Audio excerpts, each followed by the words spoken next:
मुझे नहीं लगता कि राजनीतिक पार्टियां जो है पहाड़ों का विकास कर खास कर चाहती है वो लोग। मुख्यमंत्री श्री तेजस्वी सिंह रावत जी माननीय महोदय, जब वो यहाँ से आए भी हैं 2-3 बार और पूरा संदेगी भी गए हैं, और तब भी कोई विकास यहाँ पर नहीं। अभी कुछ सालों में सारा ही प्लान हो जाएगा। ये गांव भी प्लान ही कगार में बैठा हुआ है इस समय। क्या आपको विश्वास होता है अब नेताओं के वादों पर? नहीं विधायक कैसे होता है, अब तक नहीं हुआ है, अब तक करते रहे हैं। कि ये जो कॉन्स्टिट्यूंसी है जिस पे हम अभी खड़े हैं, ये मुख्यमंत्री त्रिवेंद्र रावत की जो पूर्व मुख्यमंत्री हैं, बीजेपी से 4 साल वो मुख्यमंत्री रहे हैं। बताया गांव वालों ने हमसे कि वो यहाँ भी कई बार आए हैं, लेकिन आके क्या किया।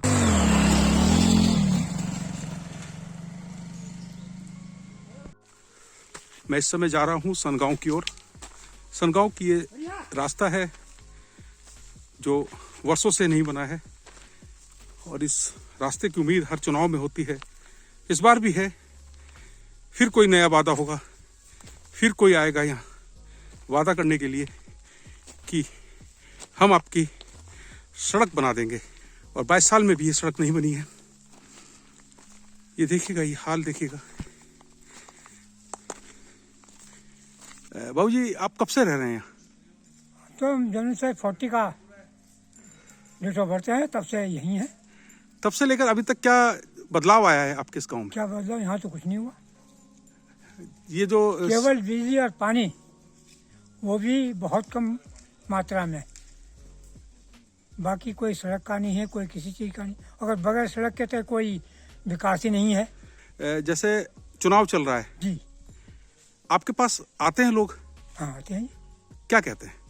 ये क्या, ये वादा वही जो करते हैं कि हम ये कर देंगे, ये कर देंगे, अब ये कर देंगे, वो कर देंगे, हम सड़क बना देंगे, ये कर देंगे। ये मुख्यमंत्री श्री तेजस्वी सिंह रावत जी माननीय महोदय, जब वो यहाँ से आए भी हैं 2-3 बार और पूरा संदेगी भी गए हैं, और तब भी कोई विकास यहाँ पर नहीं।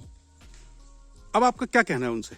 उनसे कहना ये है कि कम से कम हमें हमारा रोड जो सबसे मुख्य धारा है, जिससे कि सभी चीज़ विकास होते हैं, बगैर सड़क के तो कुछ विकास ही नहीं है। क्या आपको विश्वास होता है अब नेताओं के वादों पर? नहीं विधायक कैसे होता है, अब तक नहीं हुआ है, अब तक करते रहे हैं। तो दिक्कतें तो बहुत हैं बाबू जी। सारी आपको आके देख ही चुके होंगे। आप घर घर जाइए, किसी नलके में पानी नहीं है। आपको अगर समय दे तो मैं ग्रामीणों को छोड़ के भी दिखा सकता हूँ। पूरे नलके, पूरे गांव में नल में पानी नहीं है। तो फिर गांव वाले पानी कहाँ से लाते हैं? ये है नहीं पानी बना हुआ। कितना चलना पड़ता है गांव वालों को पानी लाने के लिए? किसी को 1.5 किलोमीटर, किसी को 2 किलोमीटर। ये दिक्कत है यहाँ। दिक्कत है। और पास में झील है। मैंने झील नहीं, ये स्रोत है, ये बनी हुई टंकियाँ भी बनी हुई है। जी जी, ये तालाब बना हुआ, देखो इससे पानी लेके जाते पानी लेके जाते हैं। हैं।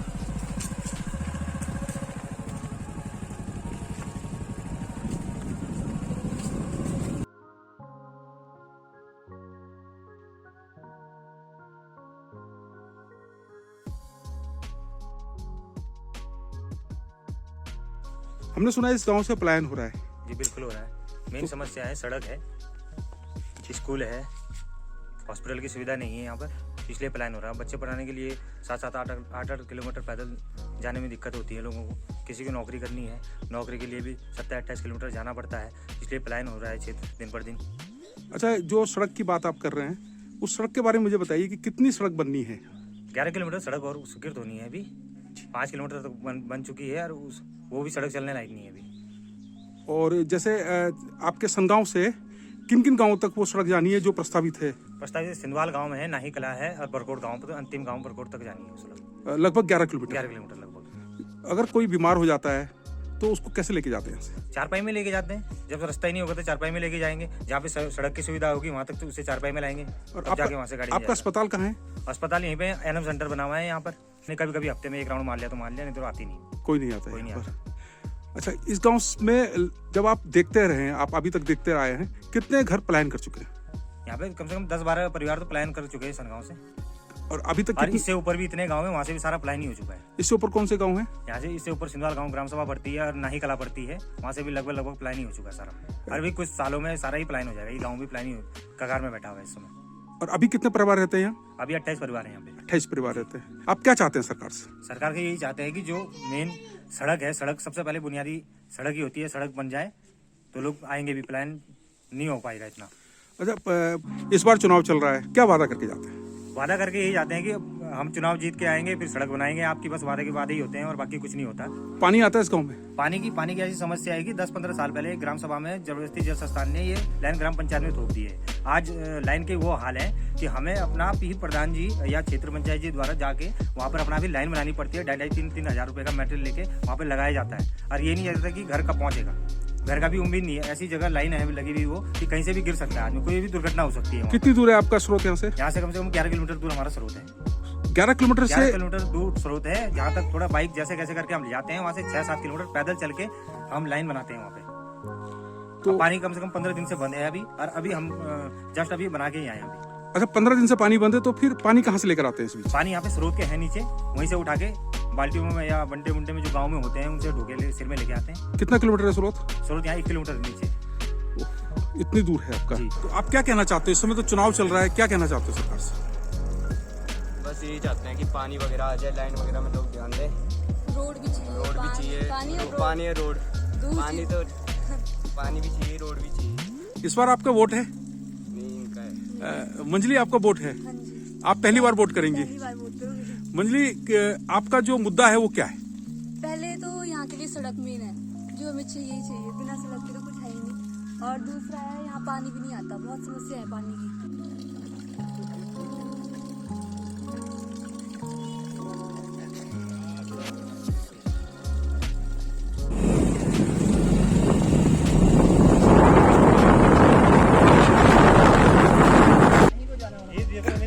इस समय मैं हूँ सनगांव से नाही कला की ओर जाने वाले रास्ते पर, और इसी रास्ते पर आपको एक पहाड़ दिखाई देता है, और इस पहाड़ पर जब आप चढ़ते हैं तो आसपास का नज़ारा बहुत अनुपम होता है। ये देखिएगा, ये सामने दिख रहा है आपको, ये टावर दिख रहा है, और मैं आपको दिखाता हूँ। बड़ा खूबसूरत नज़ारा है और मुझे बहुत अच्छा लग रहा है। देखिएगा, ये पूरा पहाड़ है, और ये सामने देखिएगा आपको गांव दिखाई दे रहे हैं, पर्वतीय गांव हैं, नीचे विधालना नदी है। ये देखिएगा, ऊपर जो दिखाई दे रहे हैं छोटे छोटे घर से दिखाई दे रहे हैं, वो नाही कला है। जी दादा, आने जी। बरसाल जी, कैसा लग रहा है यहाँ कर? सर, बहुत मजा आ रहा है।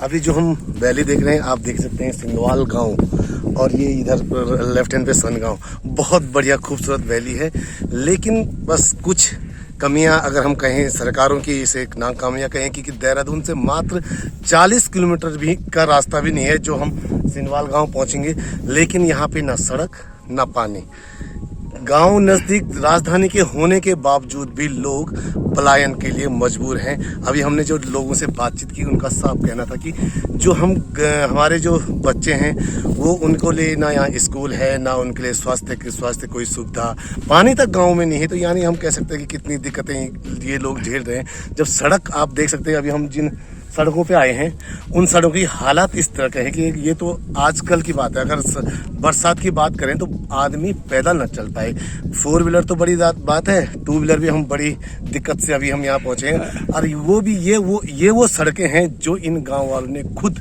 मेहनत करके यहाँ तक पहुँचाई। क्योंकि 2022 के चुनाव चल रहे हैं, उत्तराखंड विधानसभा का चुनाव होना है। बिल्कुल। और आप एक शहर से आ रहे हैं, वो शहर राजनीति का केंद्र रहा है। बिल्कुल। वहाँ जो शोर मच रहा है, वहाँ जो उठापटक हो रही है, चाहे टिकटों के बंटवारे को लेकर हो रही हो, चाहे जनता के बीच जाने की हो रही हो, इन गांव के लिए क्या लगता है कि वहाँ शोर मच रहा है?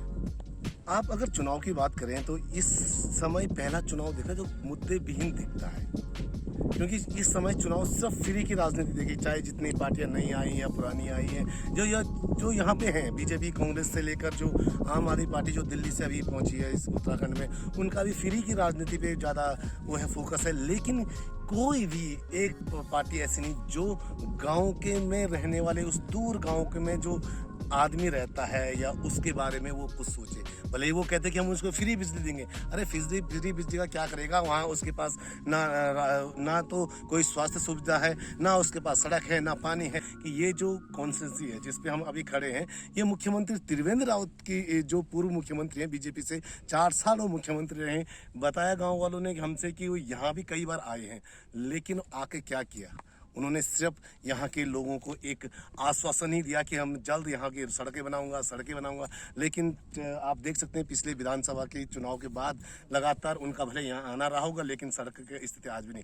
जब खुद मुख्यमंत्री इस सीट पे रह चुके हैं और वो इन गाँव के लिए बताते हैं। अभी मेरी जो बात हुई थी गाँव के लोगों से, उन्होंने कहा था कि ये गाँव पहले बड़ा गाँव हुआ करते थे, यहाँ पे करीब 400 से 500 ये पूरे 2-3 गाँव का ये पूरा इलाका है, 2-3 गाँव में 400-500 लोग रहते थे। लेकिन आज स्थिति यह है कि लोग अपने बगल के पड़ोस में जो रहता था वो भी यहाँ नहीं है, क्योंकि इसका कारण साफ तौर पलायन है। और पलायन की बात रोकने के लिए मुख्यमंत्री लगातार कहते थे। जब त्रिवेंद्र रावत थे उन्होंने पलायन के लिए बहुत बड़ा मुद्दा किया, पलायन रोकेंगे, अपने पौड़ी की बात की, उन्होंने अल्मोड़ा की बात की, लेकिन शायद वो भूल गए कि उनके जो कॉन्स्टिट्यूंसी है यहाँ पे, वहाँ पे भी पलायन हो रहा है। यानी कि इसे हम साफ ये भी कह सकते हैं कि दिया तले अंधेरा। अपनी कॉन्स्टिट्यूंसी आपसे समझ नहीं रही है, आप बात कर रहे हैं पौड़ी और अल्मोड़ा की पलायन की बात। तो अभी ये देखने को मिल रहा है। अभी हम बात कर रहे थे वरिष्ठ पत्रकार बरसवाल जी से, जो ये कह रहे हैं कि दिया तले अंधेरे की बात आप कर रहे हैं। और बरसवाल जी बहुत बहुत धन्यवाद हमसे बात करने के। Thank you sir, thank you. नहीं सर, मुझे नहीं लगता कि राजनीतिक पार्टियां जो है पहाड़ों का विकास खास कर चाहती है। वो लोग पहाड़ों का विकास अगर चाहती भी हैं तो अगर कहीं पर विकास हुआ भी है तो वो तब विकास हुआ है जब वो क्षेत्र खाली हुए, जब लोकल आदमी जो है वहाँ के जो है कहीं पलायन कर गए हों। उसके बाद प्रॉपर्टी डीलिंग के द्वारा जो है कौड़ियों के दाम पे जो है जमीनें खरीद करके और तब जा करके जो है उन क्षेत्रों का विकास हुआ है, अगर कहीं पर हुआ भी है। तो मुझे लगता है कि राजनीतिक पार्टियों का जो है मकसद ही यही होता है कि गांव खाली हो, पहाड़ खाली हो, फिर उसके बाद कौड़ियों के दाम पे जमीनें वगैरह खरीद करके और फिर उसके बाद तब जा करके उस क्षेत्र का विकास किया जाए।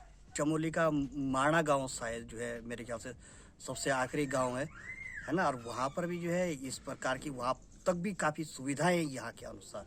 और देहरादून के बिल्कुल जो है जड़ पे आप लोग समझ लीजिए, यहाँ से एयरपोर्ट जो है 10-15 किलोमीटर की दूरी पर होगा और जो है बहुत नज़दीकी क्षेत्र रहा है। और उसके बाद भी इस क्षेत्र का विकास न होना बहुत ही ज़्यादा चिंताजनक है। पहले जो है ऐसा होता था कि हम लोग जो है जैसे मान लीजिए जब पैदल चलते थे तो गांव में जो है अगर मान लीजिए घर में जो है चीनी खत्म हो गई है, दुकानें वगैरह कहीं नज़दीक होती नहीं थी, भोगपुर थानों लेने जाना पड़ता था। 1 किलो चीनी लेने के लिए भी अगर हम भोगपुर थानों जा रहे हैं तो सुबह निकल जाते थे, तो 1.5-2 घंटे जाने में, फिर वहाँ पर रुकना, सामान लेना, फिर उसके बाद घर आना, पूरा दिन ऐसे ही बीत जाता। तो आप लोग ये समझ सकते हैं कि जो है 1 किलो चीनी लेने के लिए जो है पूरा दिन जो है बीत जाता है। यहाँ पर अगर थोड़ा बहुत अगर कुछ विकास देखने को मिलता भी है तो जो स्थानीय प्रतिनिधि है उनके द्वारा जो थोड़ा बहुत विकास किया गया उसी के आधार पर जो है हम लोग विकास देख सकते हैं। लेकिन स्थानीय प्रतिनिधियों के पास भी इतना बजट नहीं हो पाता कि जो है वो इस प्रकार से अपने क्षेत्र को पूरी तरह से, बहुत बड़ा एरिया होता है क्षेत्रफल की दृष्टि से, मैंने बताया कि बहुत बड़ा एरिया है ये, तो बहुत मुश्किल होता है उनके लिए संभालना। लेकिन फिर भी अगर थोड़ा बहुत अगर हम लोग चल पा रहे हैं, पैदल न जा करके हम लोग गाड़ी पे जा रहे हैं और 12 महीने पैदल न चल करके हम लोग जो है सिर्फ 2 या 3 महीने ही पैदल चलते हैं बरसात के टाइम पे, तो वो स्थानीय प्रतिनिधियों की वजह से ही है कि ये लोग जो है थोड़ा बहुत प्रयास करके तब जा करके जो है इतना सुधार इस क्षेत्र में देखने को मिल पाता है। अभी हमने सनगांव देखा, सनगांव की रास्ता देखा और उसके बाद हम लोग गए ठोटन गांव। ठोटन गांव में हमने लोगों से बातचीत की। ठोटन गांव में भी 2-1 परिवार रह गए हैं, बाकी सब लोग प्लान कर गए हैं, प्लान रोजगार के लिए प्लान कर गए हैं, शिक्षा के लिए प्लान कर गए हैं। वहां लोगों का कहना है कि अभी तक हमने सड़क नहीं देखी, सड़क क्या होती है, कच्चा मार्ग है। इस कच्चे मार्ग पर तमाम जोखिम के बाद लोग अपने घर तक पहुंचते हैं। सनगांव से लेकर बड़कोट तक 11 किलोमीटर का रास्ता प्रस्तावित है। उससे पहले भोगपुर का जो पुल है उस पुल से लेकर और सनगांव तक 5 किलोमीटर सड़क बनी है, लेकिन उसकी हालत भी बहुत खराब है। लगभग 1.5 किलोमीटर रास्ता सनगांव तक नहीं बना है और उसके बाद सनगांव से लेकर बड़कोट तक, बड़कोट भी जो है वो नाहीकला ग्राम पंचायत का हिस्सा है। और यहां से अगर आप बड़कोट को देखेंगे तो 3 पहाड़ के बाद बड़कोट गांव है, वहां तक सड़क नहीं बनी है और वहां काफी दिक्कतें लोगों को झेलनी पड़ रही है। और ये स्थान जो है ये राजधानी से मात्र 30 से 40 किलोमीटर के दायरे में है और हर बार वादा किया जाता है, हर चुनाव में वादा किया जाता है, लेकिन सड़क बनाने की दिशा में कुछ भी प्रगति नहीं हुई है। सर्वे होता है, सर्वे केवल ये कहा जाता है कि सर्वे हो गया है, सर्वे हो गया है, सर्वे के बाद का जो प्रोसेस है उसको कभी पूरा नहीं किया गया है। लोगों में गुस्सा है, नाराजगी है। वहां तो यह भी कहा गया है कि अगर आप हमारी बात को नहीं सुनेंगे तो हम आपकी बात नहीं सुनेंगे। यहाँ पर दावेदार आते हैं, उनके प्रतिनिधि आते हैं, उनके समर्थक आते हैं और वो कहते हैं कि साहब अगली बार सड़क बन जाएगी।